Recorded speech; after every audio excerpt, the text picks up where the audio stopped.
قصیدہ بردہ آپ کو پتہ ہے نا کیوں کہا جاتا ہے؟ امام بصیری رحم اللہ بالکل پیرالائز تھے، فالج ان پر اتنا سخت تھا کہ زبان بھی نہیں ہلتی تھی، صرف پلکیں ہلتی تھیں۔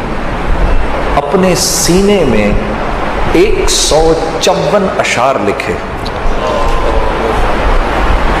رسول اللہ پر۔ کتنے جناب؟ 154 اشعار لکھے۔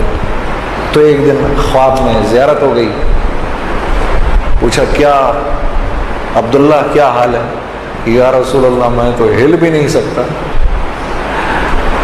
اچھا چل مجھے وہ اشعار سنا جو تو نے میرے لیے لکھے ہیں۔ رسول اللہ زبان بھی نہیں چل سکتی۔ تو آپ صلی اللہ علیہ وسلم نے جو چادر پہنی ہوئی تھی بردہ، وہ ایسے کر کے ان پر پھینکی، تو پھینکی تو وہ پورا جسم ایک دم جان آ گئی، اٹھ کے بیٹھ گئے، اللہ کے نبی کو وہ اشعار سنائے۔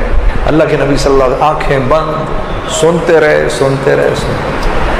جب آنکھ کھلی تو وہ بردہ بھی وہیں رکھا ہوا اور سارا جسم، تو اپنے آپ کو چیک کرنے کے لیے گھر سے باہر نکل کے بھاگے، تو ویسی دوڑ لگی جیسی بھاگے، ایک فقیر نے روک لیا، ہاں عبداللہ رک،